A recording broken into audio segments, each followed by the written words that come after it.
Good morning प्यारे बच्चों। कक्षा 12 के रसायन में हम लोग अध्ययन कर रहे थे विलयन का। ये सरल चैप्टर है लेकिन परीक्षा के लिए महत्वपूर्ण है। ये पूरे 7 अंक आपको दिलाएगा, इसको तैयार करते रहें। हम लोग अध्ययन कर रहे थे विलयन में इसके सांद्रण की इकाइयों से संबंधित गणनाएं और विलयन के वाष्प दाब अवनमन से संबंधित राउल्ट नियम पिछले वीडियो में जो अध्ययन किए आपको याद दिलाते हैं। हम लोग अध्ययन किए थे solution of solids in liquid, ठोसों का द्रवों में विलयन। मुख्य रूप से इन्हीं विलयनों का आपको अध्ययन करना है। ठोसों को द्रव में विलय किया जाए तो जो विलयन प्राप्त होगा उसमें विलेय ठोस और विलायक द्रव रहेगा।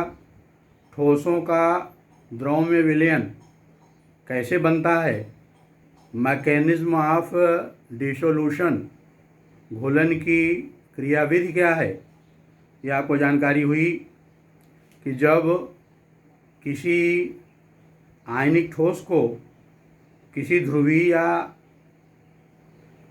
आयनीकारक विलायक या जल में डालते हैं तो ध्रुवीय विलायकों के अणुओं के सिरों पर आवेश पाया जाता है और ये क्रिस्टली आयनिक ठोस के सतह के आयनों के चारों ओर इस प्रकार व्यवस्थित होते हैं कि इनका विपरीत आवेशित सिरा आयन की ओर रहता है।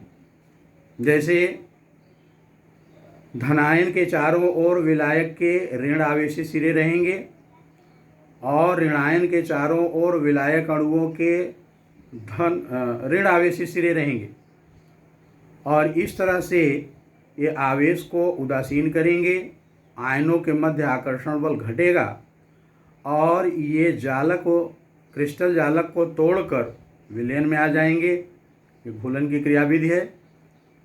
पृथक हुए आयन के चारों ओर विलायक के अणु व्यवस्थित हो जाते हैं और इनकी इस व्यवस्था में जो ऊर्जा उत्पन्न होती है उसे साल्वेशन एनर्जी, विलायकन ऊर्जा कहते हैं। इसी में हम लोग अध्ययन किए थे वेपर प्रेशर, वाष्प दाब का, और आपके मन में आ गया होगा कि द्रवों में सतह के अणुओं की गतिज ऊर्जा भीतर के अन्य अणुओं की ऊर्जा की तुलना में अधिक होती है, जिसके कारण ये वाष्प के रूप में बाहर वायु में निकलते रहते हैं। यह क्रिया वाष्पन कहलाती है। यदि द्रव बंद पात्र में विद्यमान हो, उपस्थित हो, तो वाष्पन की क्रिया में उत्पन्न वाष्प के अणु पात्र की दीवार से टकराकर पुनः द्रव में बदलेंगे। यह क्रिया द्रवण कहलाती है। द्रव अणुओं के वाष्प में बदलने की क्रिया वाष्पन, वाष्प अणुओं के पुनः द्रव में बदलने की क्रिया संघनन। जब ये क्रिया साम्य अवस्था में हो जाती तब वाष्प द्वारा द्रव की सतह पर आरोपित दाब को वाष्प दाब कहते हैं। एक बार फिर से सुन लें। द्रव में वाष्पन क्रिया के कारण उसी द्रव की सतह पर आरोपित दाब को वाष्प दाब कहते हैं। चलिए आगे अध्ययन करते हैं कि वो कौन कौन से कारक हैं जो वाष्प दाब को प्रभावित करते हैं। Factors affecting vapour pressure of liquid, द्रवों के वाष्प दाब को प्रभावित करने वाले कारक। एक कारक है नेचर ऑफ लिक्विड, द्रवों की प्रकृति। द्रव अणुओं के मध्य जो आकर्षण बल पाया जाता है उसे अंतर आणविक बल कहते हैं, और यदि अंतर आणविक बल, अणुओं के मध्य कार्य करने वाला आकर्षण बल, अंतर आणविक बल अधिक हो तो वाष्पन की क्रिया कम होगी और वाष्प दाब भी कम होगा। और यदि द्रव अणुओं के अंतर आणविक बल का मान कम होगा तो वाष्पन की क्रिया अधिक होगी और वाष्प दाब भी अधिक होगा। तो जिन द्रवों के अंतर आणविक बलों का मान अधिक होगा उनका वाष्प दाब कम, और जिन द्रवों के अंतर आणविक बलों का मान कम होगा उनका वाष्प दाब अधिक होगा। दूसरा कारक है टेम्परेचर, ताप। यदि ताप बढ़ाया जाए, ताप में वृद्धि करें, ताप अधिक हो तो वाष्पन की क्रिया बढ़ जाएगी, क्योंकि द्रव अणुओं की गतिज ऊर्जा में वृद्धि होगी। गर्म करने पर द्रव अणुओं की गतिज ऊर्जा में वृद्धि होगी, जिसके कारण अणुओं की निर्गामी प्रवृत्ति, द्रव को छोड़कर वाष्प के रूप में बाहर निकलने की जो प्रवृत्ति है, ये निर्गामी प्रवृत्ति कहलाती है। तो जब ताप में वृद्धि होगी, अणुओं की गतिज ऊर्जा बढ़ेगी, तो अणुओं की निर्गामी प्रवृत्ति बढ़ जाएगी, यानी वाष्प दाब बढ़ जाएगा। तो प्यारे बच्चों, ताप वृद्धि से वाष्प दाब बढ़ता है और अंतराण्विक बलों के अधिक होने पर घटता है। चलिए राउल्ट नियम का अध्ययन करते हैं।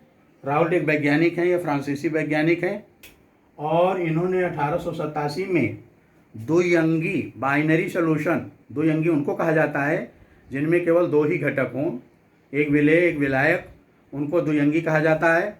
और इन्होंने 1887 ईस्वी में द्विअंगी विलयनों के वाष्प दाब का अध्ययन किया और इनके वाष्प दाब और विलेय के सांद्रण के मध्य मात्रात्मक संबंधों का आकलन किया। इन्हीं को कहते हैं राउल्ट नियम। राउल्ट नियम 1887 में फ्रांसीसी रसायनज्ञ EF राउल्ट द्वारा प्रस्तुत किया गया। और ये है क्या? ये विलयन के वाष्प दाब और विलेय के सांद्रण के मध्य मात्रात्मक संबंध है। दो तरह के विलयनों के लिए राउल्ट नियम क्या है, ये आप जान लें। वाष्पशील द्रवों युक्त विलयनों के लिए राउल्ट नियम, वाष्पशील द्रवों युक्त विलयनों, ऐसे विलयन। पहले तो आप जानिए कि वाष्पशील वे होते हैं जिनका वाष्प दाब अधिक रहता है और आसानी से वाष्पित हो जाते हैं। यदि मान लीजिए कि एक विलयन है जिसमें दो घटक हैं, कैपिटल A और कैपिटल B। एक विलयन है जिसके दो घटक हैं, कैपिटल A कैपिटल B, और ये दोनों वाष्पशील हैं। तो ऐसी स्थिति में विलयन का वाष्प दाब इन दोनों घटकों PA/PB, घटक A का वाष्प दाब धन घटक B का वाष्प दाब, विलयन का वाष्प दाब किसके बराबर होगा? घटक A के वाष्प दाब और घटक B के वाष्प दाब के योग के बराबर। और घटकों का वाष्प दाब कैसे कैलकुलेट किया जाएगा? घटक A का वाष्प दाब होगा PA, घटक A का वाष्प दाब होगा P0A/A, और P0 क्या है? शुद्ध अवस्था में घटक A का वाष्प दाब। P0A है शुद्ध अवस्था में घटक A का वाष्प दाब, और XA है A का मोल प्रभास, A का मोल प्रभास, यानी घटक A का वाष्प दाब शुद्ध अवस्था में इसके वाष्प दाब और मोल प्रभास के गुणनफल के बराबर होगा। यही स्थिति घटक B के लिए है। घटक B का वाष्प दाब PB = P0B × XB, घटक शुद्ध अवस्था में घटक B का वाष्प दाब और इसके मोल प्रभास का गुणनफल। अब इन दोनों का योग कर दें तो P = P0A × XA + P0B × XB। तो ये तो रहा वाष्पशील द्रवों युक्त विलयनों के लिए राउल्ट का नियम। और दूसरा है अवाष्पशील विलेय युक्त विलयनों के लिए राउल्ट नियम। अवाष्पशील विलेय युक्त विलयनों के लिए राउल्ट नियम क्या है? वाष्प दाब में आपेक्षिक अवनमन, ये पहले आया है, आप ध्यान दीजिए। P0 - PS/P0 वाष्प दाब अवनमन और शुद्ध विलायक के वाष्प दाब के अनुपात को आपेक्षिक अवनमन कहते हैं। और वाष्प दाब में आपेक्षिक अवनमन विलेय के मोल प्रभास के बराबर होता है। प्यारे बच्चों, मोल प्रभास क्या है, आपको जानकारी है। और विलेय का मोल प्रभास होता है विलेय के मोलों की संख्या बटा विलेय धन विलायक के मोलों की संख्या। तो ये दूसरा नियम ज़्यादा महत्वपूर्ण है, कई बार परीक्षा में आया है, इसको आप ध्यान में रखिएगा। अवाष्पशील विलेय युक्त विलयनों के लिए राउल्ट नियम है वाष्प दाब में आपेक्षिक अवनमन विलेय के मोल प्रभास के बराबर होता है, अर्थात P0 - PS/P0 = n/n + N। ये राउल्ट नियम के कुछ सीमाएं हैं। ये सभी विलयनों पर लागू नहीं होता है। तो इसकी क्या सीमाएं हैं आप जान लें। पहला तो एक यह नियम अवाष्पशील वैद्युत अपघटकों के तनु विलयनों के लिए, सांद्र विलयनों के लिए लागू नहीं होता। तनु विलयन उनको कहते हैं जिनमें विलयन में विलेय की मात्रा बहुत कम रहती है। तो ये तनु विलयनों के लिए राउल्ट नियम लागू होता है। और दूसरा, राउल्ट नियम केवल आदर्श विलयनों के लिए लागू होता है।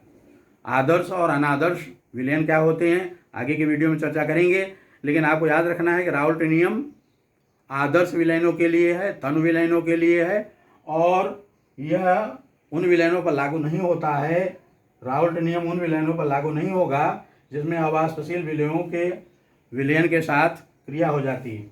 विलयन पर लागू नहीं होगा जो विलयन से क्रिया कर लेते हैं। यदि विलेय विलयन से क्रिया कर लेता है उस दशा में राउल्ट नियम लागू नहीं होता।